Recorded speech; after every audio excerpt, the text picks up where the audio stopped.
Baruch Hashem, il y a des personnes parmi vous qui ont déjà entendu.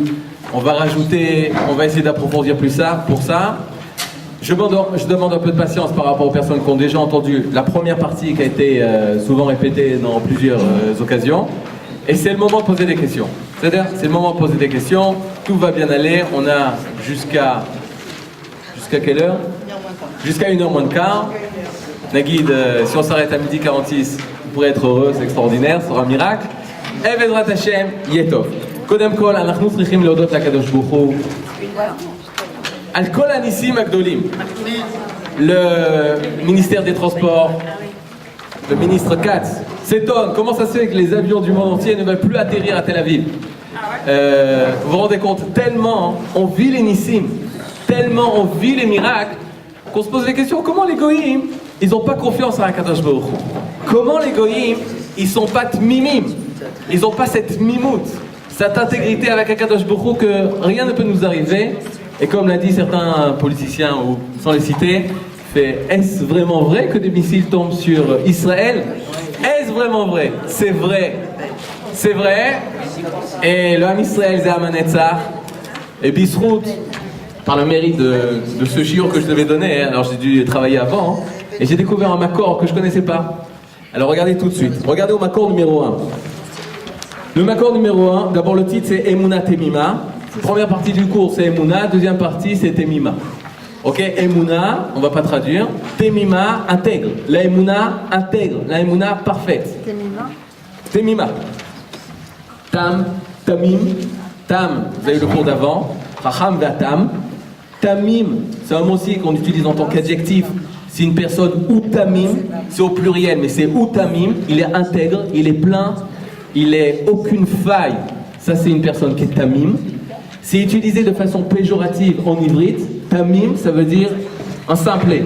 Il y a des hommes aussi, c'est un simplet. Un simplet, une personne naïve. Tamim. Dans la Torah, Tamim, c'est une personne qui est parfaite, intègre, sans faille. Quand on parle de Emuna Temima, c'est une Emuna sans aucune faille. On aurait pu arrêter le cours sous le titre.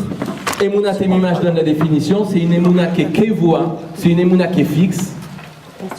Une Emuna Shlema, une Emuna qui est pleine et entière. Emuna bli chakirot, c'est une Emuna sans aucune chakirot. Essayez de comprendre, essayez de remettre en question, sans aucune remise en question. C'est le cours d'avant, je pense. Emuna Vadaït, c'est une Emuna certaine, sûre, du 1000%. Aucun doute. Ça, c'est Emuna Temima. Alva Yalenu. En général, quand on donne un cours, la personne, elle est déjà arrivée à cette madriga, hein, alors elle veut vous aider à arriver à ça. Ani Itrem, je suis avec tout le monde là. On va essayer de savoir vers où il faut tendre pour arriver à cette Emuna Temima. Alors, la Torah, Baruch, je pense que pour le deuxième jour du séminaire, vous avez vu plusieurs fois ce passouk. Tamim tiyeh im Hashem Elokecha. C'est le titre du séminaire. Tamim tiyeh im Hashem Elokecha. Tu dois être intègre, tamim, intègre, sans faille, plein et entier. Tiyeh, tu seras im Hashem Elokecha, avec Hashem. Maintenant, Rashi, vous l'avez vu, je suppose, mais le Maharal de Prague est très peu connu par rapport à ça. Regardez le Maharal de Prague, la troisième ligne. Un Maharal. Un Maharal, il a beaucoup de livres. Un des livres, c'est Netivot Olam. Netivot Olam, c'est en fait une série de livres, une série d'écrits sur le Moussa. Maharal de Prague a écrit aussi sur le Moussa. Et il commente ce pasouk. Et il dit Mi Sheu Tam, une personne qui est tam, qui est intègre. Chelko, sa part, im Hashem itbarach. Sa part, elle est avec Hashem. C'est-à-dire, c'est une partie. Et sa part, elle est avec Hashem. Hashem, il est une partie entière de lui. Veu nitzav vekayam. Nitzav, il se tient. Vekayam, il existe. Je comprends pas. 3 petits points. Are lechash nedvarim shenimseu betamim. Voici 2 choses qui arrivent à des personnes qui sont tamim. Maintenant, on va voir. On va voir si on est tamim. Alors, je veux dire, on est tamim. Mais à quel niveau? Vous allez tout de suite comprendre. Il donne, si ces 2 choses existent, alors sache que la personne, elle est tamim. On y va. Première des choses, Aechad, Shakadosh Baruch Hu podeh oto mison av. Akadosh Baruch Hu, il nous libère de nos ennemis. Si une personne, elle est tam, alors Akadosh Baruch Hu, tu peux être sûr qu'il le sauve de tous tes ennemis. Ça, c'est tam. La deuxième chose que Akadosh Baruch Hu va faire, Veyesh lo kiyum nitzri imze. Et il a une vie éternelle. Alors qui est Tamim? Am Israël, Tamim. Aujourd'hui, Pashut Lekulanu. Tamim, Am Israël ou Tamim. Tamim tiye im Hashem Elokecha. Ça se passe devant nos yeux.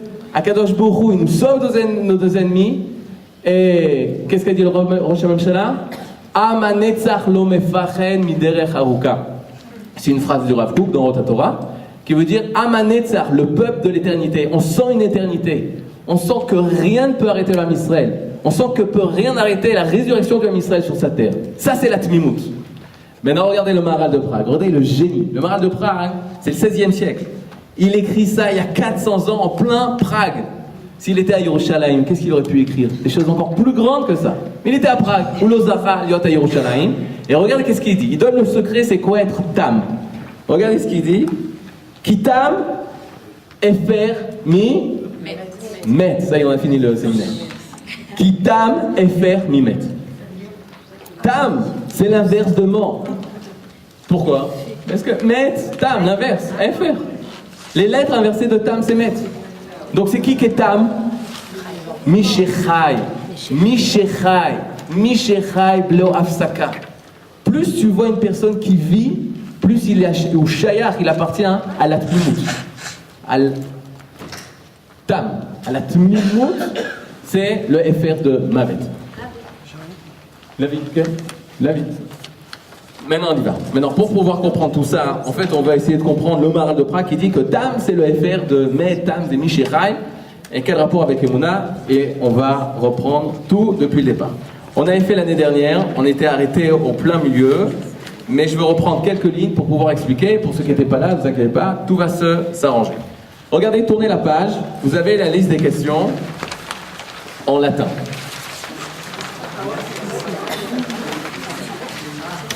En fait, c'est pour mieux vendre les feuilles. Au début, tu vois qu'en ivri, tu commences à avoir peur, tu tournes la feuille, tu vois que c'est compréhensible. Pitom, l'hébreu devient compréhensible. Alors voilà, on y va. Je vais faire un test sans micro. Vous entendez là ou pas du tout?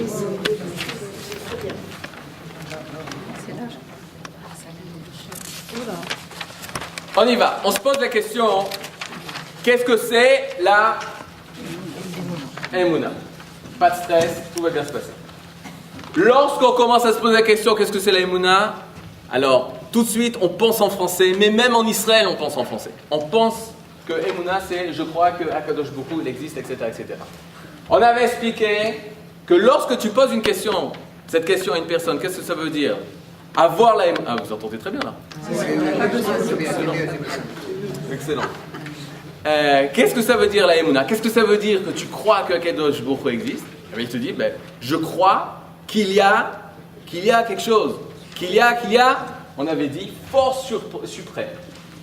Ok? Et il y a une force suprême qu'on appelle Elohim, on appelle Dieu, on appelle tout ce que tu veux. En tout cas, la Emouna, c'est croire que cette force suprême existe. Ça, c'est la deuxième étape. Emouna, je rajoute, c'est avoir la certitude. Je suis sûr qu'il y a une force suprême. Regarde ce qui se passe. On est en pleine guerre, on est protégé. Il y a une force suprême qui s'appelle Akadosh Baruch Hu, Hachem, tout ce que tu veux, qui existe. Troisième chose, j'ai un chidouche pour toi. La force suprême, non seulement elle existe, mais elle veut que tu fasses les mitzvot. Et tout je sais que la force suprême existe et qu'elle veut que tu fasses les mitzvot, parce qu'il y a eu le Sinaï.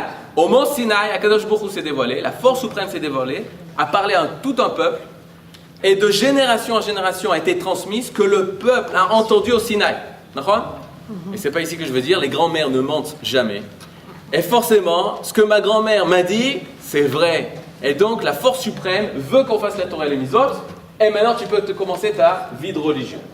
Ces trois étapes-là, c'est ce qu'on vend à Israël aujourd'hui, de façon à pouvoir les rattacher à la Emouna. Si une personne a un problème de Emouna, on lui dit, tu sais, moi j'organise un Shabbat, séminaire, tu rentres, tu vas apprendre qu'il y a une force suprême, je vais te donner des preuves.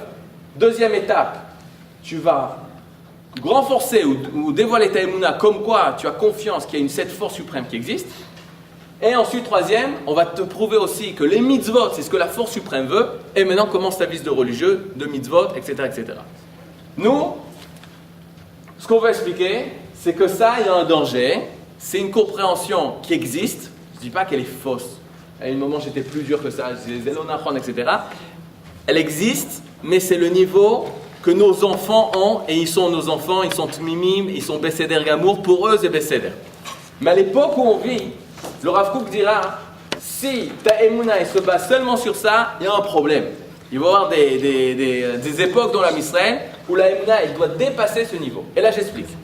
Tout enfant, lorsque tu lui dis, lorsque tu commences à lui parler, lui, il s'imagine quoi?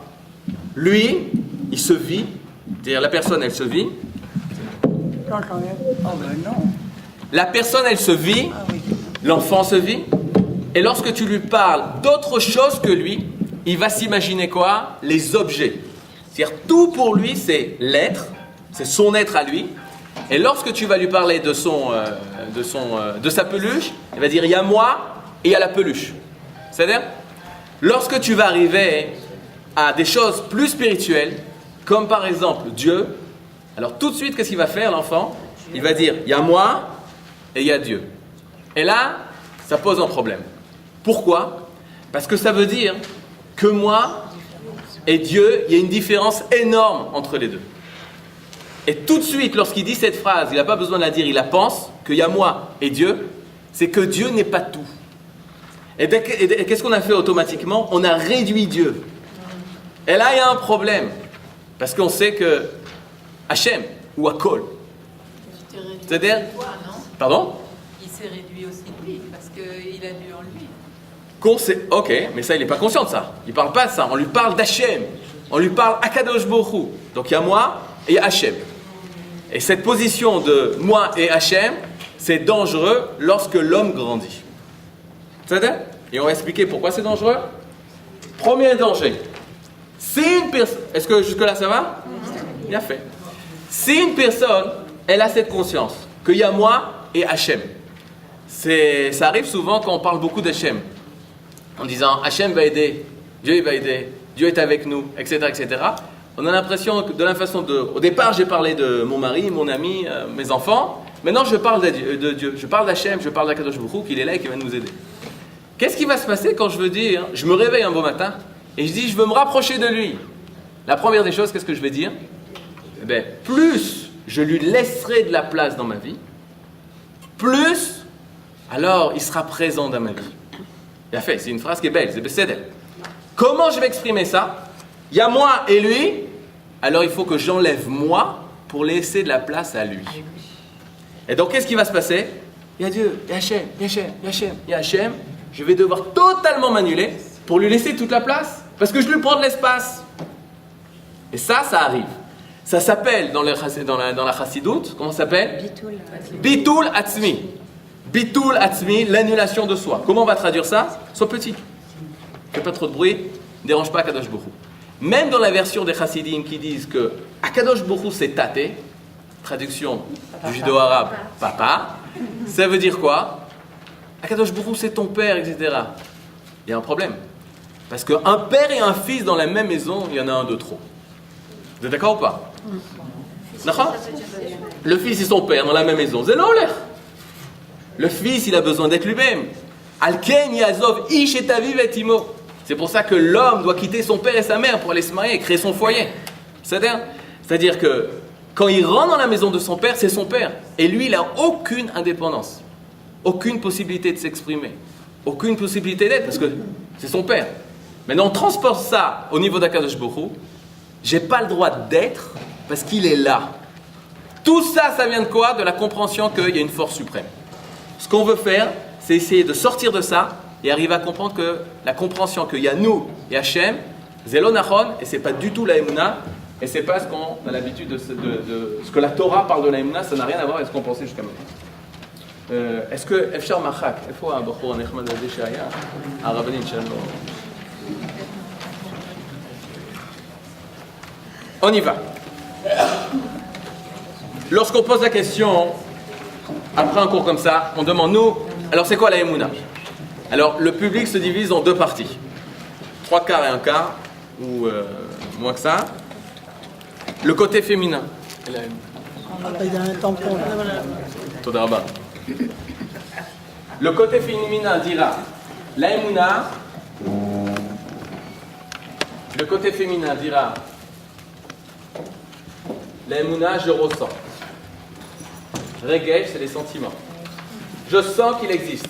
J'ai un imargisha aidé. T'as beau dire ce que t'as beau dire force suprême, etc., etc. Aval zenachon, chez un imargisha, qu'est-ce que tu veux que je fasse? Moi, je ressens sa présence. Ok?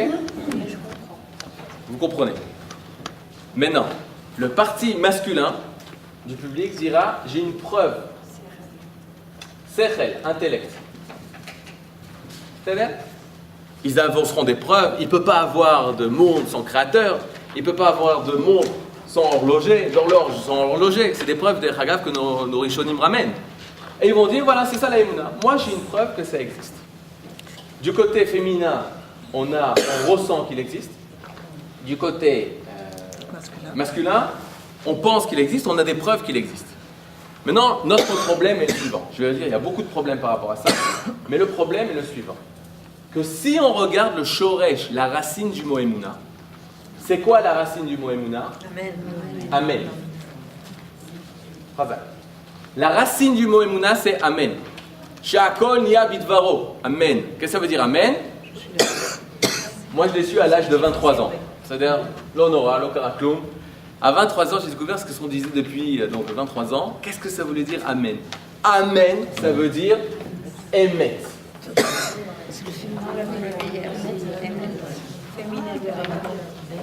Amen, Toda. Amen, ça veut dire émet. Amen, ça veut dire c'est la pure vérité, c'est du 1000% certitude. C'est-à-dire certifié, etc. Ce qui veut dire que la Emouna, c'est du sûr à 1000%. C'est-à-dire c'est du sûr à 1000%. Or, on sait que le Regesh, c'est subjectif ou objectif? C'est super subjectif. Or, on sait que même le Sechel, il peut seulement analyser, décortiquer, proposer. Est-ce qu'il peut arriver à la vérité? Jamais. Il viendra un nouveau philosophe et il trouvera une nouvelle vérité, et une nouvelle vérité, etc., etc. Il repoussera tout ce que les philosophes ils ont dit. À tel point qu'on arrive à comprendre que si tu cherches le Emet, tu ne peux pas passer par le Sechel. Le Sechel ne peut pas donner le Emet, donner la vérité. Et le Regesh ne peut pas nous apporter aussi la vérité. Donc on a un problème. Ni le Sechel ne peut dire que c'est grâce au Sechel, ou c'est la preuve cyclique, la preuve intellectuelle que j'arrive à l'Emouna, ou la preuve rikshit que j'arrive à l'Emouna. C'est pas possible. Dira le Rav Kook, Emouna ena lo Sechel velo Regesh. Le Rav Kook dira, la Emouna c'est ni du Sechel ni du Regesh. Alors c'est quoi? Maintenant c'est très simple, je simplifie les étapes. On veut changer le dictionnaire. Alors que Emouna, quand on dit en ivrite, ani ma'amin, jusqu'à maintenant on a l'habitude de dire ani ma'amin, ça veut dire je crois que. On ne va pas changer le dictionnaire, la façon comment les gens parlent, ce n'est pas notre but, mais de comprendre à quoi la Torah, qu'est-ce que la Torah espère lorsqu'elle parle de Emouna B'Hashem. C'est ça qu'on veut comprendre. Quand on dit ani ma'amin, ça ne veut pas dire je crois que. Ça ne veut pas dire je pense que. Ça ne veut pas dire je suis sûr que. Ça veut dire quelque chose d'autre, et ce qu'on va essayer d'expliquer maintenant. C'est-à-dire, jusque-là, il y a fait. Maintenant, on voit que le mot Emouna, un autre, on a dit que ça a donné le mot Amen. Le Shoresh, c'est le mot Amen, Aleph Mem Nun. Mais on a un autre mot qui est très proche de Amen, avec le changement des voyelles, c'est Oman. Oman, c'est un artiste. Ne pas confondre avec Ouman. Bon, la ville, c'est sûr, on ne confondait pas par rapport à la ville. Mais Ouman, c'est un artisan. Oman, c'est un artiste. C'est-à-dire, et on s'était posé la question. Regardez la question numéro 5. Le Oman, vous avez la question numéro 5 en français? Le Oman, quelle est sa force? Le Oman, quelle est sa force?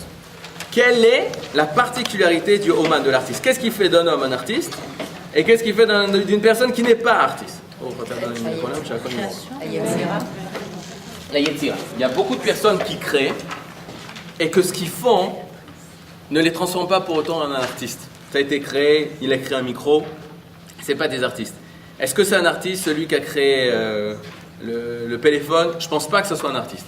Mais quand vous allez vous trouver devant une peinture, tu vas dire waouh, quel artiste extraordinaire. Qu'est-ce qu'il fait que cette toile-là, elle vaut très très cher? Parce que c'est un artiste, parce que c'est une œuvre d'art. Qu'est-ce qu'est la spécialité de l'artiste? L'expression de son intériorité. Chazak, Yafemot. Expression de son intériorité. C'est-à-dire, il a pris quelque chose de très intérieur, de très profond en lui, il a exprimé dans la matière. Il a pris ce qui s'appelle de quelque chose d'abstrait, l'amour qu'il avait pour sa femme, il a su le mettre dans la chose la plus concrète, des formes, des couleurs, des sons, des fréquences, des mots, en suivant les règles de grammaire, etc., etc. Il a pris quelque chose d'abstrait et il a mis dans le concret. Regardez, tournez la page, prenez la première page, au numéro 6.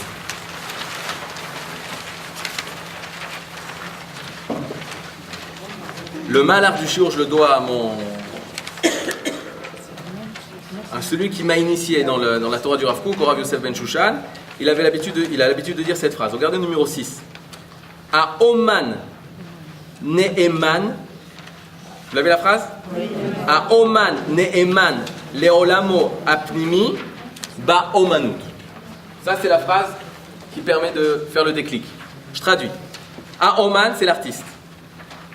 Ne'eman, c'est le même shoresh, la même racine. Il est fidèle. Donc l'artiste est fidèle. Le'olamo apnimi, à son monde intérieur. L'amour qu'il a pour sa femme, l'amour qu'il a envers son peuple, sa nation, sa terre, etc. Le'olamo apnimi. Donc le Oman, il est fidèle à son monde intérieur. Ba Omanut. C'est quoi Omanut? C'est l'œuvre. C'est l'œuvre. C'est-à-dire que l'œuvre, grâce à l'œuvre, il va, c'est-à-dire pas grâce à l'œuvre, l'artiste il va sortir tout son monde intérieur, il va mettre ça dans la matière. Et on va dire qu'il va, s'il est artiste, il est capable de sortir mamash tout son olam apnimi, et c'est ça sa force, et de le mettre dans la matière. Et il va être Ne'eman. Si on n'arrive pas, si tu vois un tableau de Van Gogh, et toi aussi tu es artiste, toi aussi tu as cette propriété de savoir au-delà de la matière, de voir l'artiste. Si c'est pas un artiste, il va nous tromper. Il va pas exprimer l'amour qu'il avait comme il avait. Il va nous mentir. Ça, c'est pas un artiste. L'artiste, c'est qu'il soit totalement fidèle, Ne'eman, à son monde intérieur dans la matière. C'est-à-dire, maintenant, on va tout renverser. On va parler du côté de l'œuvre. Regardez numéro 7. Vous avez numéro 7? On va dire, si c'est le cas de l'artiste, on va faire un dessin, vous allez comprendre. On a l'œuvre.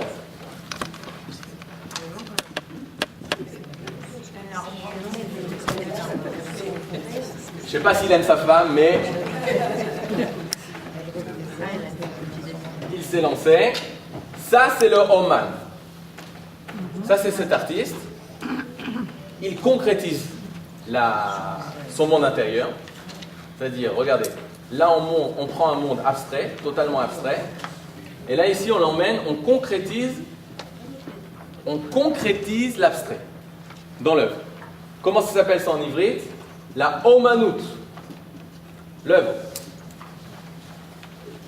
Donc lui, il a fait pénétrer son monde intérieur, il a concrétisé son monde intérieur dans l'œuvre. Qu'est-ce que fait l'œuvre? L'œuvre, alors regardez en ivrite comme c'est magnifique, 7 à Omanut, l'œuvre. Et maintenant, je veux un verbe en français. Révèle. Bien fait. La Omanut révèle et à Oman. L'œuvre révèle l'artiste. L'œuvre, un autre mot, dévoile l'artiste. Reflète. Le Rav Zuckerman dit certifie l'artiste. C'est-à-dire, il permet à l'artiste de se réaliser. C'est-à-dire, l'œuvre, elle réalise l'artiste, elle certifie l'artiste. Et bien voilà, c'est vrai. C'est dévoiler, c'est réaliser, c'est faire apparaître, c'est faire surgir, sortir, tout ce que vous voulez. Maintenant, on est en ulpan. Comment on dit ça en ivrit? Haomanut ma'amina. Haomanut ma'amina et haoman. On a appris un nouveau mot. Que l'éamin, c'est pas je pense que, je suis sûr que, c'est pas croire que. Et là, c'est certifié, dévoilé, réalisé. Ça s'arrange au niveau des formes bêta. Pourquoi? Parce que l'éamin, c'est un if-il. L'éamin, c'est la troisième forme des verbes qui veut dire l'échol, c'est je mange, l'éachil, c'est faire manger. L'éamin, c'est faire une action. Donc ça peut pas être je pense que. Ça peut pas être je suis sûr que. C'est un dévoilement, c'est une action, c'est dans la réalisation. Être ma'amin, c'est réaliser. C'est certifié, réaliser, dévoiler. Une fois un élève, il m'a dit, alors ça, je sais qu'est-ce que veut dire l'éamin. C'est faire émaner. Faire émaner. C'est-à-dire, bien fait. Sûrement. C'est-à-dire c'est fou que nous, à Yerushalayim, on sait mieux que celui qui s'assoit à l'Académie française d'où vient le mot émaner. C'est-à-dire, Haomanut ma'amina et haoman. Maintenant, pour l'instant, effacé. Il n'y a rien à voir avec Hachem, rien à voir avec la Kadosh Baruch Hu, rien à voir avec la Kashrut, avec rien du tout. La seule chose, on s'occupe d'art. On est à Emouna, Omanut, la Omanut, elle réalise et haoman. Yafema. On reprend les questions. Prenez les questions.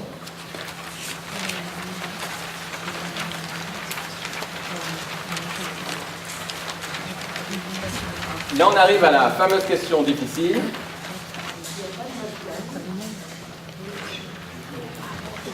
La question numéro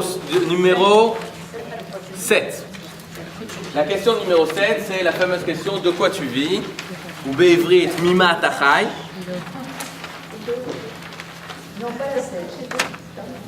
Numéro 7. Parmi les questions. Je suis la numéro 7 parmi les questions. De quoi tu vis? Alors, ça dérange les gens parce qu'ils ne savent pas exactement vers quoi on veut, qu'est-ce qu'on attend d'eux. En fait, de quoi tu vis, c'est la chose la plus simple. Je veux savoir, Bémet, de quoi on vit. Dire de quoi, je peux dire, c'est de ça que je vis. C'est de ça que j'ai la vie. Maintenant, Neshama, moi, pour l'instant, je ne sais pas, je ne sais toujours pas ce que c'est, mais Neshama, je ne sais pas ce que c'est. Hachem, je ne sais pas ce que c'est. Torah, je ne sais pas ce que c'est. Une fois, j'ai demandé aux élèves, ils m'avaient dit de Gemara. C'est de Gemara que je vis. C'est pas mon intérêt. Je veux savoir, mamash. Quand tu te lèves le matin, tu demandes, mais de quoi je vis?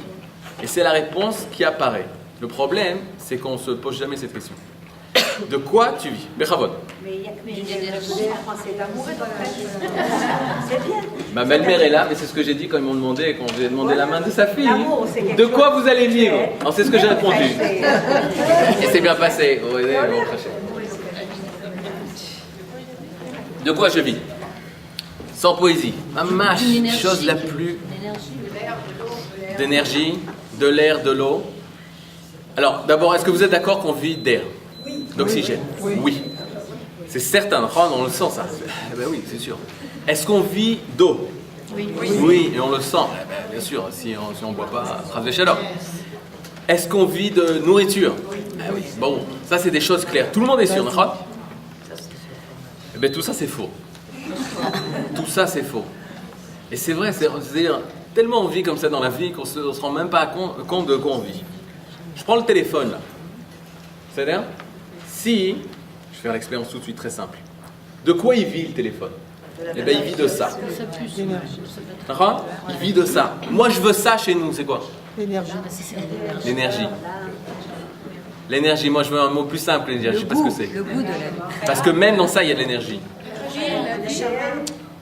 Je vais vous décevoir, mais je fais exprès, excusez-moi, mais c'est fait exprès.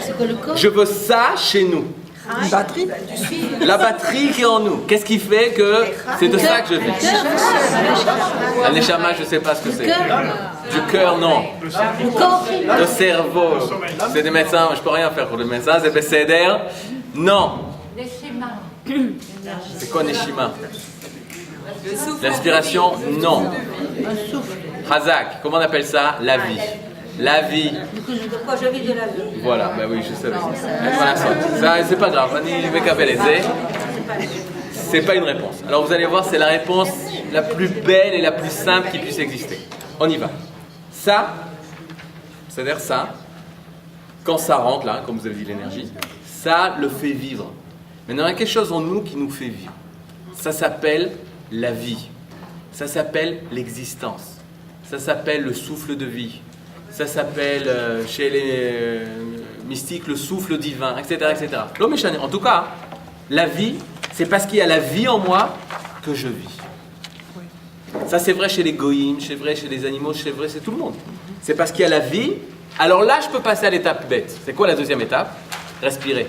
Si j'ai pas le cerveau, si j'ai pas le cœur, si ici, je peux avoir la meilleure des batteries, s'il n'y a pas les bonnes connexions, ça passe pas. Alors le cœur, c'est les connexions. L'oxygène, c'est les connexions. Manger, c'est les connexions. Mais j'ai la vie. La vie, elle est en moi. C'est-à-dire, ça, c'est la base. Je l'écris. Je l'écris ici en hybride. Ani chai.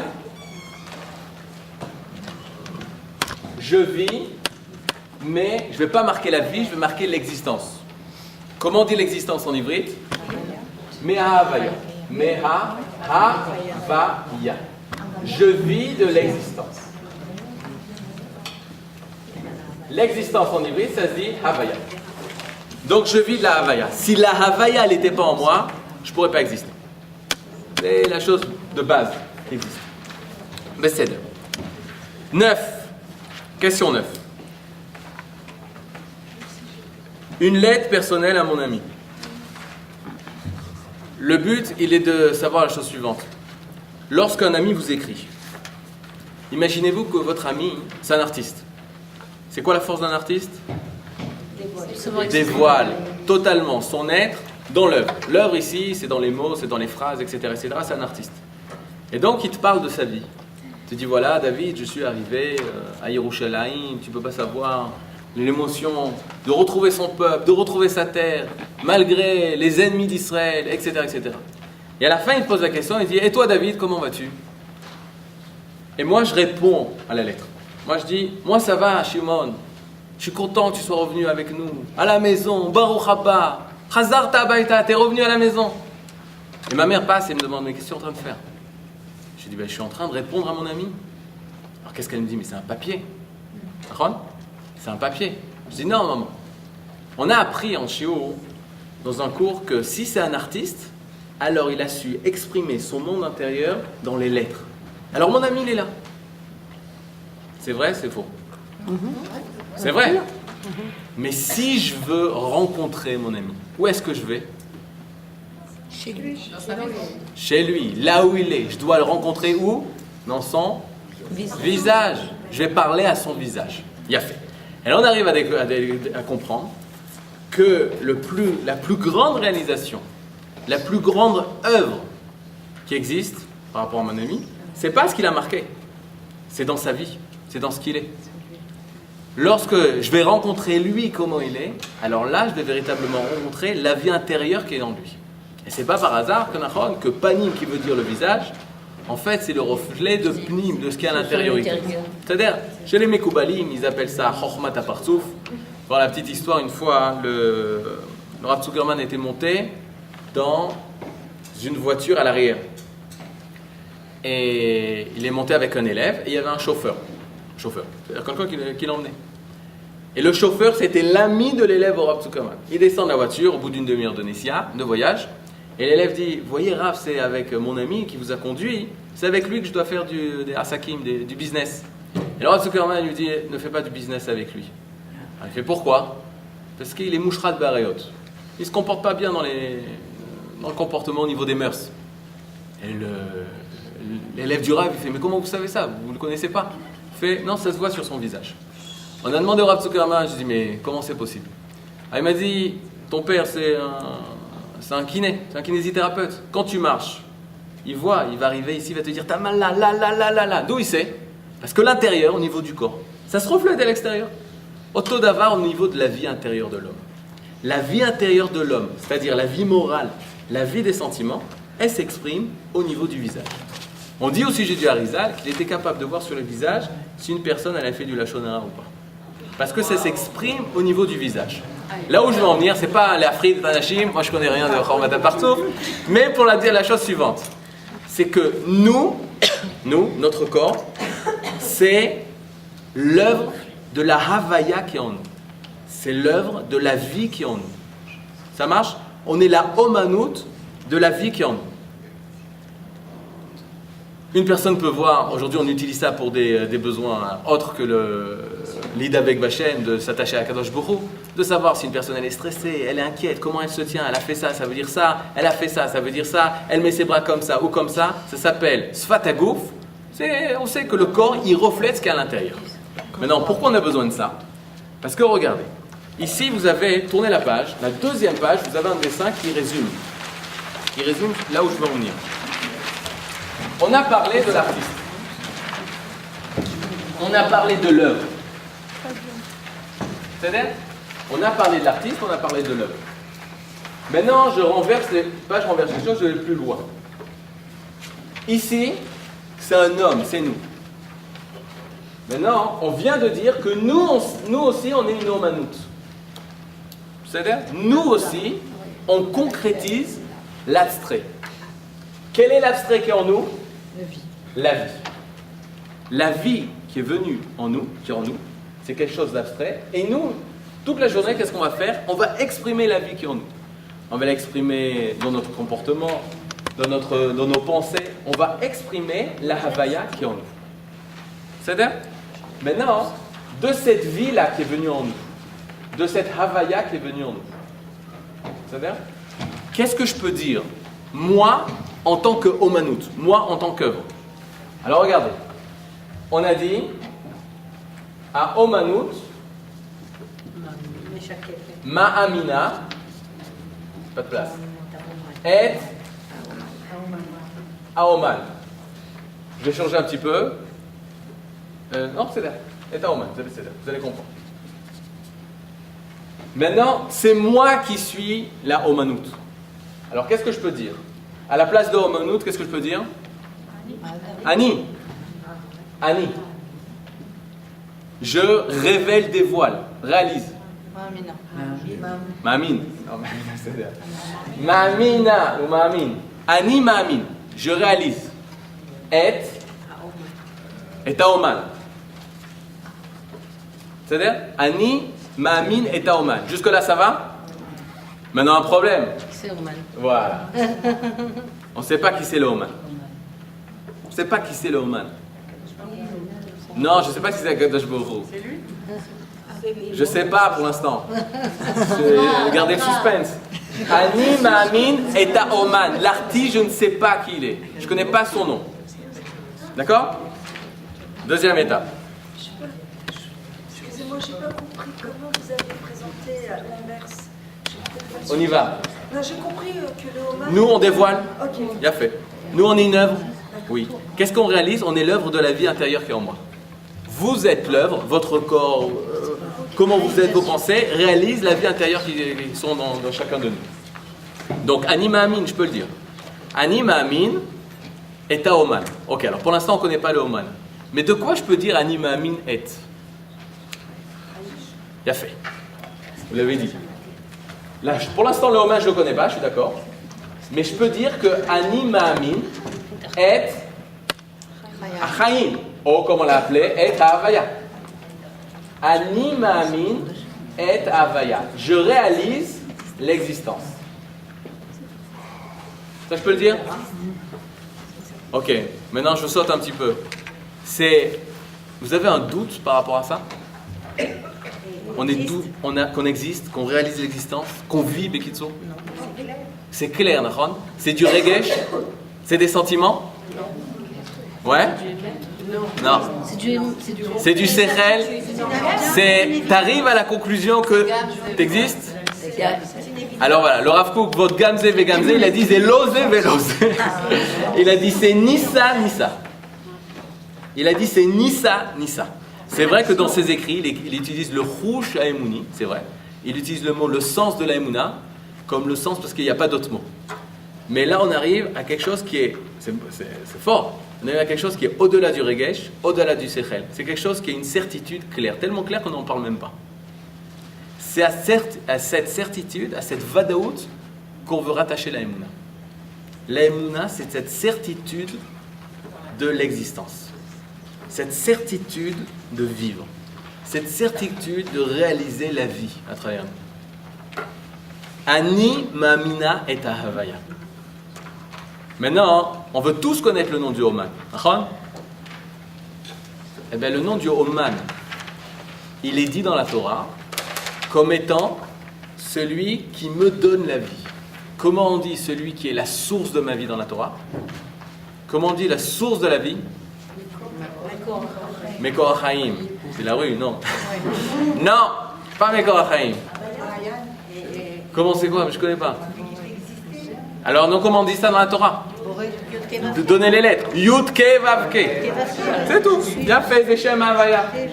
Yud Ke Vav Ke. Maintenant, ne pas tomber dans le piège. Yud Ke Vav Ke. Ah, Hashem, Akadosh Baruch Hu, Ribono Shel Olam, Mekor HaChaim, Boré Olam. Lo. C'est hyper précis. À tel point que dans la Torah, il n'y a pas marqué Vayaminu Be Yud Ke Vav Ke. Il n'y a pas marqué Be Elohim. Il n'y a pas marqué Be El Shaddai. Il n'y a pas marqué Ribono Shel Olam. Il n'y a pas marqué tout ça. Et là, il y a marqué Be Yud Ke Vav Ke. C'est très précis. La Emouna, c'est par rapport à Yud Ke Vav Ke. C'est quoi Yud Ke Vav Ke? Pourquoi c'est le nom du Man? Comme ça, on l'a choisi? Non. On ne l'a pas choisi de façon arbitraire. Merci. Et il faudrait 3 tableaux. Parce que d'abord, j'aurais écrit là. Ce qui est fou, c'est que c'est que de l'ivrit, c'est que de l'ulpan. C'est que de l'ulpan. On y va. La tikva, vous connaissez la tikva? Non. La tikva, ça vient du mot lekavot, espérer. Kav, c'est une ligne droite vers le but, tu vois. C'est barour lecha, c'est clair. C'est le mot en ivrit, l'infinitif, lekavot. Ça veut dire espérer. C'est-à-dire, comment on dit j'espère? Mekava. Mekava, bien fait. Maintenant on y va. Plus dur, vous croyez que c'est fini l'ulpan? Zerak matril, futur. Akavé on dit, c'est pas grave. Akavé. Tu espéras. Tekavé. Tu espéras. Il espéra. Yekavé. Ok. Il espéra. Donc, les kavot, espérer. Ani mekavé, j'espère. Au futur, akavé, tekavé, yekavé. J'espérerai. Tu espéras, il espéra. Maintenant, il y a un autre mot qui ressemble, mais c'est 2 mots complètement différents. Les havot. Les havot. Pas les lehavot, les flammes. Et là, les havot. C'est quoi les havot? Constituer, il a fait. Donner existence. Les havot, c'est donner existence. Alors on y va. Ani mehave. Maintenant, il n'y a que moi qui parle, sinon ça risque de s'écrouler. Les havot. Ani mehave. Je donne existence. Bon, je le marque en français. Donner existence. Ani mehave, je donne existence. Maintenant, au futur, c'est comme le même mishkal que Akavé. On y va. Ahave. Ne dites rien, c'est que moi. Ahave. Je donnerai l'existence. Tehave, tu donneras l'existence. Ensuite, Yudke Vavke. C'est quoi Yudke Vavke? Il donnera l'existence. Ani Ma'amin, je réalise celui qui a donné l'existence. Qui c'est? Je ne connais pas. Quelle est la couleur de sa kippa? L'oyodea. Il n'y a pas de kippa. Est-ce qu'il est comme ça? L'oyodea. La seule chose que je sais de lui, c'est ma rencontre avec lui. Où elle est cette rencontre? Bien fait. Quand l'existence elle est venue, elle m'a rencontré. Ça, c'est ma relation avec lui. C'est une relation qui existe tout le temps, qui est tout le temps présente. Ça, c'est Ani Ma'amin. À chaque moment de ma vie, je peux dire Ani Ma'amin est Havaya. Ou Ani Ma'amin est l'artiste. Ani Ma'amin est Yud, Ke, Vav, Ke. Comment on va marquer tout ça? Ken, Nahon, il ne cesse de. Il ne cesse de. Il ne cesse de. Infini. Ani, Mamin et Yud, Ke, Vav, Ke. Ne me posez pas la question. Ce que je suis en train de vous dire, on ne dit pas en général Ani, Mamin et. On dit B. B1. Mais c'est le cours du séminaire prochain, je ne sais pas quand. Là, Aval, pour l'instant, c'est je mets et parce que c'est facile à comprendre. C'est introduction au complément d'objet. Ani ma'amin yud ke vav ke. Ça, c'est liot ma'amin be yud ke vav ke. C'est ça la émouna.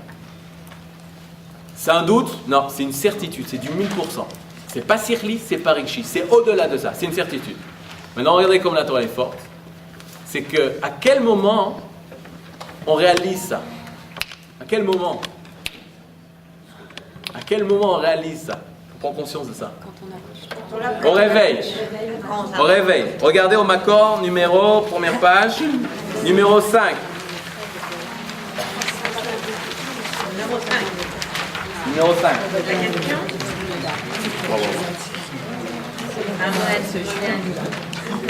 Modani, numéro 5. Modani. C'est quoi? Je te remercie, je te suis reconnaissant de Avoir rendu. Bidou. Chez Tabi, manque les mots, qui m'a rendu à moi, Nishmati, mon âme, Bechemla, virgule. Bechemla, c'est quoi avec mensuétude? Ok, je l'ai appris. Là, Bechemla, avec mensuétude. Et le Shulchan Aruch, il dit qu'il faut mettre le virgule ici. Bechemla. Rabba emunatecha, c'est un pasouk. Rabba emunatecha, grande et ta emuna. À qui? À Kashob, envers moi. Alors traduisez-moi le mot emuna, s'il vous plaît. Le mot? Emuna, c'est difficile là parce que. On fait confiance. Non. En fidélité. C'est lui qui a confiance. Non, c'est dur, j'avoue. Avec la réalisation. Alors, Ta participation à vous révéler. comment il a fait ça? Donc emunatra, c'est quoi? La naissance. Attendez, je comprends. Bidou. Rendre la vie. De ton action de me donner l'existence. Emunatecha, c'est ta emuna. Emuna, c'est l'action de donner la vie. Il y a un pasouk extraordinaire. Mordechai, il était et Adassa. Il était Omen. Omen, c'est tuteur. Il donne la vie. Il donne la vie à Adassa. Akadosh Bourou, c'est quoi la Emouna d'Hachem? Parce que regardez, aujourd'hui, en général, je commence comme ça le shiur. Si la Emouna, c'est je pense qu'il existe, qu'est-ce que ça veut dire ta Emouna Hachem? Hachem aussi, il croit qu'il existe? C'est quoi ce truc? C'est illogique. C'est un truc qui ne va pas. Alors on traduit par confiance. La confiance qu'il a mis en nous. Nachon? Regardez dans les livres, il y a marqué qu'il y a. Qu'est-ce qu'il y a marqué? La confiance. Je ne sais plus ce qu'il y a marqué dans la traduction. Mais on a un problème quand on arrive dans la Mida. Parce que dans la Mida, on dit Mekayem emunato lishene afar. Il réalise sa emuna à ceux qui sont d'or dans la poussière, c'est-à-dire aux morts. C'est triatametim. Emunato, il y en a qui disent non, là c'est promesse. Là-bas c'est confiance. Le matin, quand tu t'es réveillé, c'était confiance. Avdou Alecha parce que tu dormais, donc on peut dire confiance, et confiance, et Besséder. Et quand tu arrives à la Mida, non, Emouna, c'est pas confiance, c'est la promesse qu'il a fait aux morts de se réveiller. Triatametim. Il y a un truc qui va pas. Tandis qu'il y a un mot qui marche et le matin et le soir. Emouna, c'est donner l'existence. Modern Bechamla, Rabba Emouna, grande, et le fait que tu donnes l'existence. Tac. Hachem nous redonne l'existence. Non. Yudke Vavke. Qui c'est? Je sais pas. La relation que j'ai avec lui, c'est une relation de Havaya. Havaya Baroko. Havaya, c'est une relation d'existence. Et il Mekayem, il réalise Emunato, son action de donner la vie à ceux qui sont morts. Ishene Afar. Barou. Emuna, c'est une peoula. Emuna, c'est une action. Voilà. Nachon. Marzir. C'est-à-dire, il y a fait même. On y va, des questions de Mifran. Qui n'a pas la Emouna? Un type qui mange à Kippour sur la plage à Tel Aviv. Oui. Nachon. Il a la Emouna ou pas? Il a la Emouna. J'avais donné, le premier cours, à l'époque j'étais plus courageux je pense, j'avais donné ce cours il y a 10 ans à des Anshe Meretz. Il y a 10 ans, un Chemeres et un Chemeres. C'est quoi? Des gens de parti, Parouche, etc. À la fin, ils étaient tous sortis. Imzo Agdara, si c'est ça la définition, Azani Ma'amin Beyut Kevavke. J'ai dit, attends 2 secondes, j'enregistre. Ani Ma'amin, si c'est ça la définition, alors nous aussi on peut dire Ani Ma'amin Beyut Kevavke, parce que je réalise la vie. C'est-à-dire, ok, Mazé Adavarazé. Mazé Adavarazé, c'est un. C'est pas force suprême, et je dois m'écraser. Là, ça fourre à la fourre. Au contraire, c'est moi qui lui donne son existence. Bidiou. Plus moi je suis grand, Plus je le renforce. plus je le dévoile. Plus on est grand, plus on le dévoile. Faites le parallèle, on n'a pas le temps, mais l'individu, si c'est vrai au niveau de l'individu, c'est vrai au niveau du collectif. Plus l'âme Israël est grand, fort, puissant, rohani, spirituel, dans le matériel, dans tout, plus le divin il se dévoile. Et ça fait des forces extraordinaires. Et c'est ça que nos ennemis ont peur. Parce qu'ils ne voient pas 5 millions de personnes, ils voient le divin à travers. C'est pas shoot, c'est pas shoot. L'autre, c'est Rohim et Zebashetar. On voit ça sur le terrain. Mais pourquoi ça leur fait tellement peur? Je comprends pas. Parce que c'est une puissance qui voit ça. Qui voit Mais Am Hashem. Elle voit Am Hashem. Je m'étais dit au début, je ne parlerai pas de la Milcha, mais comment on peut pas. Efchar. Alors j'ai préparé des mécoros. Tournez la page, tournez la page. À la page, la dernière page. La dernière page. Numéro 22. C'est. Ok. Voilà. Même les vaches. Même les vaches. Alors, ça c'est la suite. On va y arriver. Les vaches aussi. Regardez juste qu'est-ce que les goïms y voient. Regardez la paracha de Matot. La paracha de Shabbat dernier. Regardez au numéro 2. Vaïdaber Hachem El Moshe les morts. Nekom Nikmat Ben Israël. Hachem il dit les Midianim, ils vous ont fait du mal, ils vous ont envoyé leurs filles. À cause de ça, vous avez fauté, alors vous devez vous venger. Hachem il appelle ça Nikmat Ben Israël, la vengeance des enfants d'Israël. Moshe va prévenir l'âme Israël. L'âme Israël doit se venger. Nikmat Ben Israël. Nikmat, c'est la vengeance des enfants d'Israël. Maintenant, Moshe, il change. Regardez au Makor 4. Excusez-moi, c'était la lampe pour calmer. Makor 4. Moshe, il transmet ça au Am Israël. Vaïdaber Moshe Elaham, les morts, Echaletsu mitechem anashim latzava. Veyu al Midian, la tête, Nikmat Hashem à Midian. Il dit pas c'est la vengeance de Israël, il dit c'est Nikmat Hashem. C'est la même chose. Et là, Rashi ramène Bidou. Il dit c'est la même chose. Il dit celui, regardez Rashi 5. She'omed keneged Israël, kilu omed keneged Akadosh Baruch Hu. Celui qui se dresse contre Am Israël, il se dresse contre Hashem. Quelque chose d'extraordinaire. Le Midrash, il nous fait part de la marloquette qu'il y avait entre Akadosh Baruch Hu et Moshe. Parce qu'il y avait une marloquette. Pourquoi? Tu aurais pu dire, c'est pas shoot. Quand Moshe il entend ça d'Akadosh Baruch Hu, Nikmat Ben Israël, il dit Nikmat Hashem pour expliquer au peuple. Non. Il y a un victoire entre Moshe et Akadosh Baruch Hu. Regardez ce victoire numéro 12. 12. À droite. Midrash Tanchuma. Midrash Tanchuma et Rabbah, je crois. Akadosh Baruch Hu Amar. Vous l'avez? Oui. Akadosh Baruch Hu, il a dit Nikmat Bene Israël, la vengeance des enfants d'Israël. Ou Moshe Amar Nikmat Hashem. Et Moshe il change, il a dit Nikmat Hashem. Donc la question cachée du Midrash, c'est comment ça se fait qu'il a changé? Et là, Amar Akadosh Baruch Hu Lahem. Akadosh Baruch Hu, il a dit à Moshe, à Israël en passant par Moshe, Areni vatem diko shelachem itbakshim, c'est-à-dire votre mishpat, votre din, vous demandez un jugement, vous demandez qu'on fasse le jugement. Et vous avez raison, chez Garmouli Lazik la Etrem, vous avez raison que les Midianim, ils ont eu tort de porter atteinte au Bnei Israël. Et donc vous devez faire votre vengeance. Je vous comprends tout à fait. À cause des Midianim, j'ai entraîné une épidémie, ça a tué 24 000 Bnei Israël, vous devez vous venger. Ça c'est Hachem qui dit ça.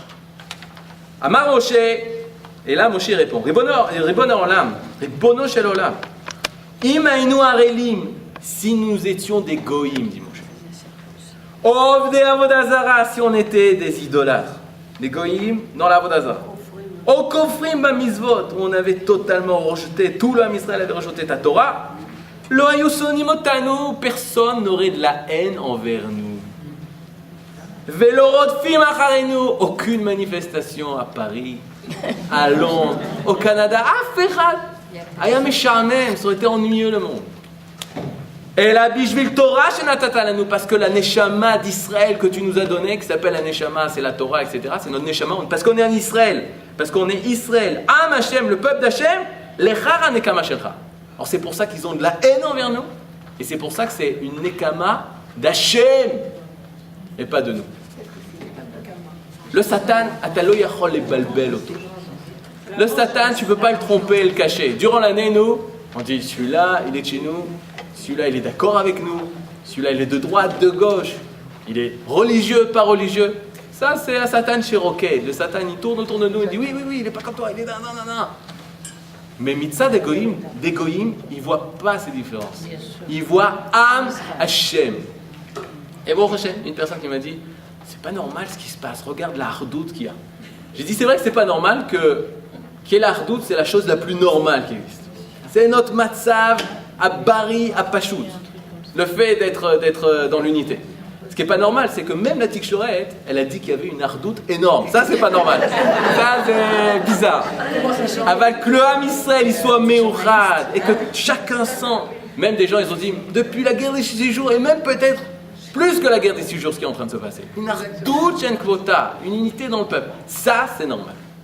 C'est ce que le Rav Kook parle dans tous ses écrits, Gilouy, Nishmat, Klal Israël, au Knesset Israël. C'est le dévoilement de l'âme une d'Israël. Et que, pitom, on se rend compte qu'on appartient tous à une seule et même chose, Israël. Et tout le monde se réunit autour d'Israël. Et tout le monde est prêt à donner tout pour Israël. Et en Chayal, on sent Zaben Sheli, Zaneshama Sheli.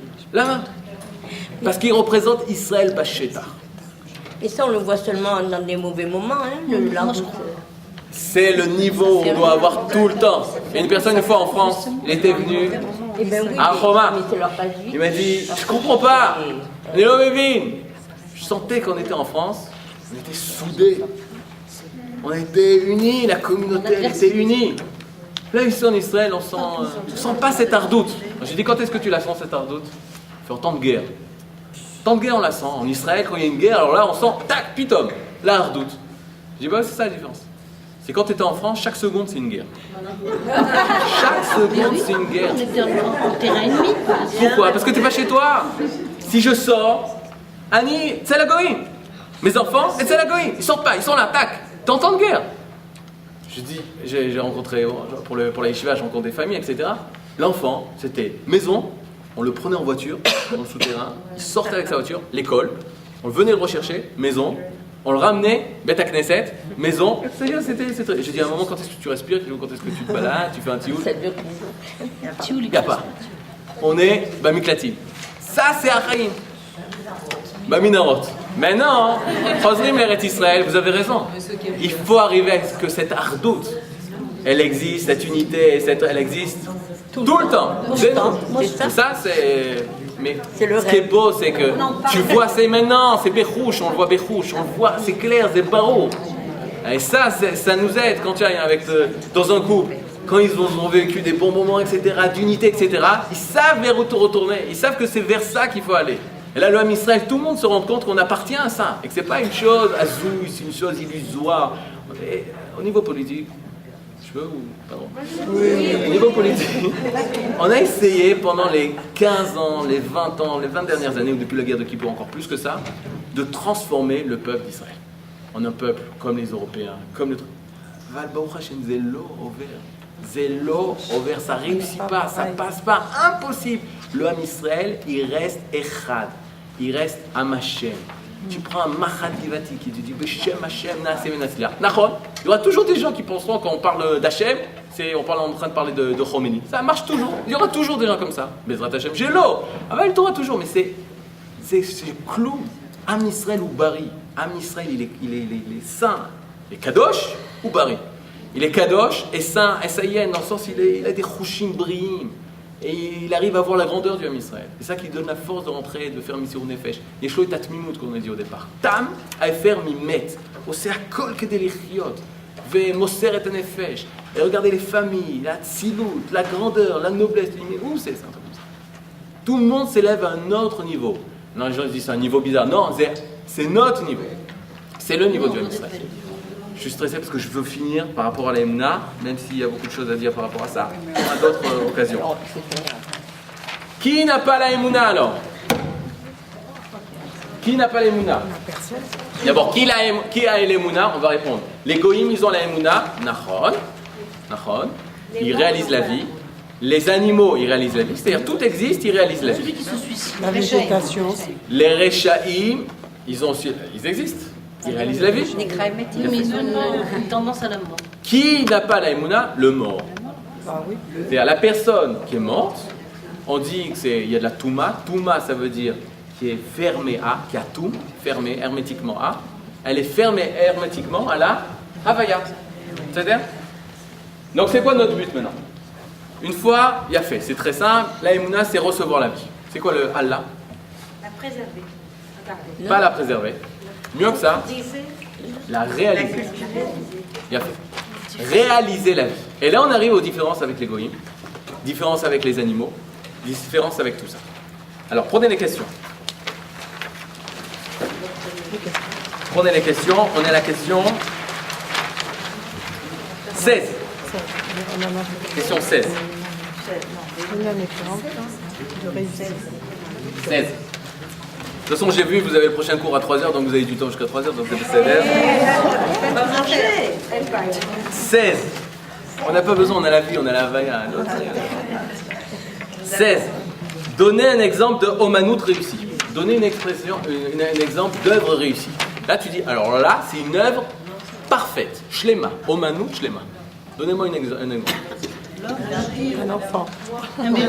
Un bébé. Ok, j'avoue, mais je pensais pas à ça. Qu'est-ce qu'elle a dit? Un bébé. C'est נכון. Aval. Kohen Gadol, Alvaï, Bezrat Hashem. Vous baladez dans la rue, tu dis ça c'est Omanout Shlema. Un arbre. Un chat. Un rhinocéros. Une girafe. Tu vas au zoo, mon fils il est au zoo, je dis tu vas voir des Omanouyo d'Akadosh Baruch Hu, des œuvres d'Akadosh Baruch Hu, c'est parfait. Bien fait. C'est quoi le problème? Le Rav Zuckerman, il dit une vache, elle est, ou un khatoul, il est tzaddik. Il est tzaddik. C'est quoi tzaddik? Parce qu'il réalise la Havaya comme il se doit. En parallèle, il y avait un sipour très connu dans Chassid, Admour, qui se balade dans le désert, en galoute, il est en galoute. Il va dans le désert, et là, il rencontre des orties en chemin, il s'agenouille devant les orties, il dit « Vous faites la volonté de votre Créateur. Moi, est-ce que je la fais ?» Oh voilà, c'est comme ça que tu dois voir le monde. Tu dois voir le khatoul, parfait. Tu dois voir la vache, parfait. Les montagnes, parfait, etc. Tout est parfait. Le problème, dit le Rav Zuckerman, que le khatoul est tzaddik, mais il est tzaddik gamour. En hybride, c'est-à-dire c'est fini, il est achevé. Pourquoi? Parce qu'il ne peut plus évoluer. Il est fermé à l'évolution.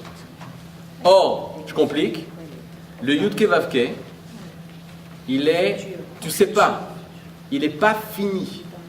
Il n'est pas, ou Ensof, les Mekoubalim, ils utilisent ce mot de Ensof, il est infini. Le Khatoul, il lui a donné une fin. Le chat, il a fini l'infini. Et il a fixé la vie. Le seul être qui n'a pas fixé la vie, c'est l'homme. Même les goïs. C'est l'homme. L'homme, il n'est pas fini. Regardez ce que le Maharal de Prague dit, numéro 13. 13 dans les Mékorot, pas dans les questions. Behema Chochma. Vous l'avez, Behema? Behema, c'est un animal. Dit le Maharal de Prague, c'est fou quoi. Moi, je suis épaté par. Behema, il dit c'est Bama. C'est quoi Bama? Ce qui est en elle. Obama. Ouais. Je sais pas quoi dire. BMA. BMA, c'est Ma, c'est quoi? Ma, c'est la maroute. Ma, c'est l'essence. Son essence, Ba, elle est déjà en elle.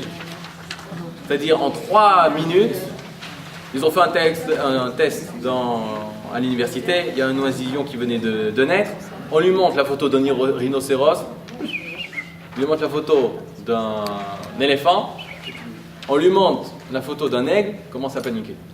Au bout de 3 minutes. Et là, parce que c'est son instinct, c'est sa nature, c'est instinctif, elle est déjà là, Et c'est dit dans les mots Behema, l'animal, c'est Ama, sa maout, son essence, Ba, elle est déjà là.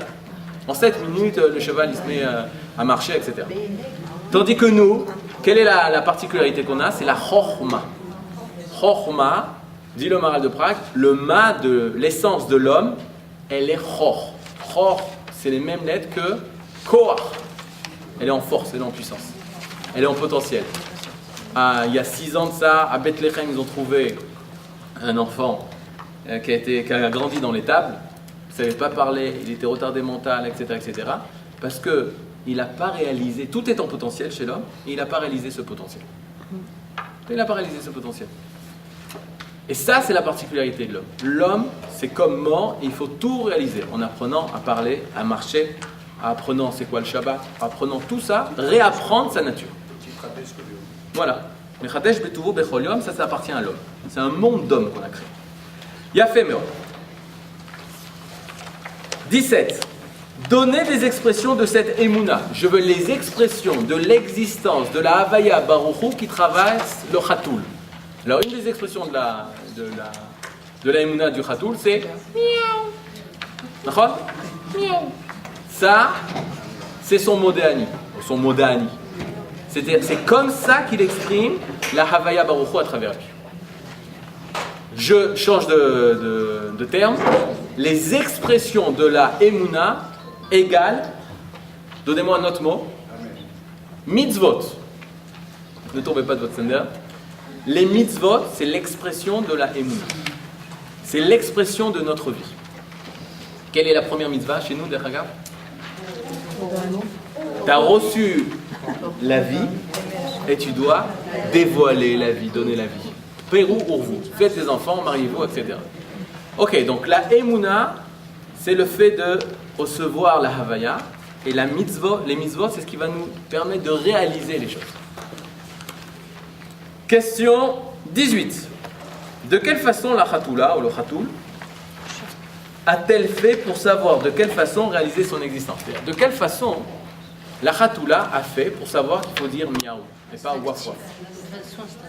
Ok, vous dites ça. Moi je dis une autre phrase. Alors écoutez bien. La Havaya Baruchou, la Havaya, l'existence, elle est venue avec toute sa sagesse. La Havaya, c'est pas juste de l'existence. Elle vient avec une sagesse. Elle vient avec sa sagesse. Elle vient avec ses lois, de quelle façon elle se réalise. Et le Khatoul,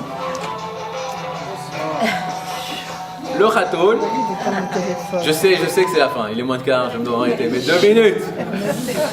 Le Khatoul, il a écouté, écoutez bien, il a écouté la sagesse de sa vie, et en écoutant la sagesse de sa vie, il a su l'exprimer. Je répète, il a su écouter, il était à l'écoute de la sagesse de sa vie, la sagesse de son existence, et il a su l'exprimer. C'est-à-dire qu'en d'autres termes, qu'est-ce que je suis en train de dire? Qu'il était prophète à ce niveau-là. C'est quoi prophète? C'était cette capacité d'entendre l'existence qui en nous. C'est ce qu'on appelle l'instinct. C'est ce qu'on appelle, c'est moins poétique, l'instinct. C'est ce qu'on appelle l'instinct. C'est-à-dire que l'existence qui est en nous, il n'y a pas d'arrêt. L'existence, elle arrive et elle se réalise comme elle doit se réaliser. Maintenant, le problème, c'est chez l'homme. C'est quoi chez l'homme? L'homme est une barrière. L'existence arrive. De nouveau, la Havaya, elle vient, tu veux rester au lit. De nouveau, la Havaya, elle vient, tu mets une barrière, un écran. Cette Havaya qui vient en nous, elle vient avec toute sa sagesse. Elle vient avec toute sa sagesse. Il faut juste être à l'écoute. Les philosophes du Moyen-Âge, ils ont dit il y a les minéraux. Au-dessus des minéraux, végétaux. Au-dessus des végétaux, des animaux. Chai. Au-dessus des animaux, comment Chai à Medaber, ou à Medaber, l'être parlant. Nous, dans la Torah, on n'est pas l'être parlant. On est quoi? L'être écoutant. Au niveau physiologique, pas chou. Si tu n'écoutes pas, tu ne peux pas parler. Si tu n'entends pas des paroles, jamais tu pourras arriver à parler. On est Shema Israël. On est tout le temps à l'écoute. Maintenant, à l'écoute de quoi? Il faut être à l'écoute de la vie, de la Havaya intérieure. Mais ça n'a pas marché. Pendant 2500 ans, pendant 2000 ans, on a entendu que les personnes arrivent à entendre la sagesse de leur existence. Il n'y en a qu'un qui a réussi à faire ça. Comment il s'appelle? Avraham Avinu. Avraham Avinu, la Gemara dit, il y a eu 2 rabbins qui se sont assis dans les reins, sur les reins de Avraham Avinu. Ils lui ont enseigné toute la Torah, même Irouv, Tafshilin, des Rabbanan. Ok, imaginez-vous 2 rabbins sur le rein, et là c'est pas vrai. Et là ça veut dire quoi? Les reins, c'est ce qui permet de filtrer, j'ai toujours peur. Ça filtre le sang. C'est le moussard, c'est la base du moussard. C'est bien ou c'est pas bien? C'est bien ou c'est pas bien? Il a écouté sa vie. Est arrivé le Shabbat, il a entendu la Havaya qui était en lui.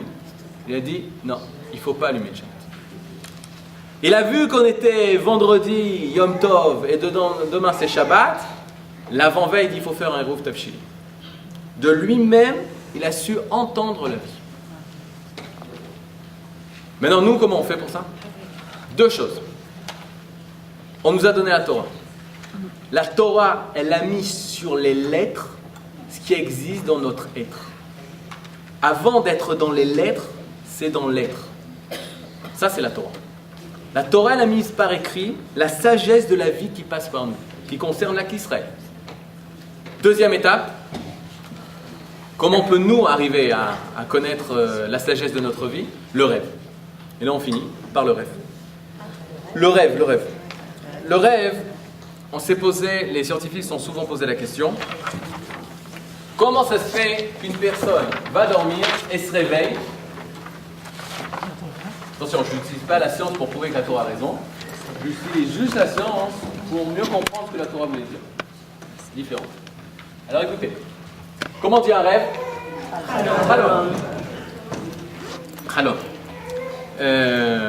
Les scientifiques se sont posé la question, comment ça se fait que l'homme, quand il dort 8 heures, il est rechargé? Au début, ils ont vu, je ne comprends pas ce que je dis, ils ont découvert qu'il y avait des changements dans le corps, des liquides qui bougeaient, je ne sais pas ce que ça veut dire. Ils ont pris une personne qui ne dormait pas, ils lui ont fait les changements qu'il y avait, au bout de 8 heures, il ne dormait pas, il est allé travailler, il était fatigué comme s'il n'avait pas dormi toute une nuit. Vous savez? Ensuite, ils ont commencé à découvrir les fameux travaux qu'ils ont fait sur le sommeil. Le sommeil léger, le sommeil profond, jusqu'à ce qu'ils arrivent à découvrir le sommeil paradoxal, où ils ont découvert que c'est là où la personne rêvait, et à plusieurs occasions dans la nuit, l'homme rentre dans un sommeil paradoxal, et ce sommeil paradoxal, c'est là où il fait aussi des rêves, et qu'Aniré, que c'est la partie la plus importante de la nuit. Comment ils ont su ça? Ils ont appelé sommeil paradoxal parce qu'ils ont découvert que c'est là où le cerveau il travaillait le plus, et que le corps il était totalement mort. Et ce qu'il y avait, une autre apparition qu'il y avait, il y avait des mouvements répétitifs des yeux, rapides des yeux. Ça s'appelle en anglais REM, Rapid Eye Movement, des mouvements répétitifs des yeux, qui prouvaient qu'il était rentré dans cette sommeil qui s'appelle sommeil paradoxal. Ils ont fait un test. Ils ont pris une personne, ils l'ont mis avec toutes les électrodes, etc. Il était en bonne santé, et ils l'ont donné à dormir, ils l'ont laissé dormir. Il a dormi en tout pendant 8 heures. Mais qu'est-ce qui se passait? À chaque fois qu'il rentrait dans le sommeil paradoxal, il réveillait. Maintenant, il ne se réveillait pas. Il sortait du sommeil paradoxal, mais lui, il dormait. À 3 reprises ou à 4 reprises, ils l'ont empêché de rentrer dans son sommeil paradoxal. Donc, à partir du moment où il est arrivé, ils l'ont réveillé. Le lendemain matin, du premier jour, il s'est réveillé, il était fatigué comme s'il n'avait pas dormi une nuit. Le deuxième jour, ils ont fait la même chose. Il rentre dans son sommeil paradoxal, ils le sortent. Le lendemain, ça fait déjà 2 nuits qu'il fait ce test. Il était énervé, il ne pouvait pas tenir un crayon, il était fatigué, je veux dormir. Il l'empêchait de dormir dans la journée, etc. Le 3e soir, il le couche, alors qu'il a dormi. Il a dormi. Il n'était pas conscient pendant 8 heures. Le 3e jour, ils lui font tous les tests. Les médecins disent qu'il a tous les symptômes d'une personne qui va mourir. La Gemara dit, une personne qui fait le vœu de ne pas dormir 3 jours, 3 nuits, on le frappe et on lui dit tu vas dormir. Parce que c'est irréalisable. C'est vrai qu'il y a eu des chayalim de Tzva Haganah Israël, ils faisaient des entraînements de neige, de combat dans la neige, parce que j'avais un élève comme ça, il m'a raconté, qui était dans ce cas-là, ils ont été fermés dans une avalanche pendant 4 jours, 4 nuits, ils étaient renfermés, ils n'ont pas dormi. Bon, j'imagine que dans des situations de survie, il doit y avoir des... mais les statistiques font que 3 jours, 3 nuits, tu ne peux pas ne pas dormir. Maintenant, là où je veux en venir, c'est quoi? C'est que la science, elle a découvert ce que la Torah est en train de nous dire. Qu'est-ce qu'elle est en train de nous dire? Chalom, ça a donné. Chalom, c'est rêver, le rêve. Comment on dit rêver? Ani cholem, chalom, ou lachlom, c'est l'infinitif. C'est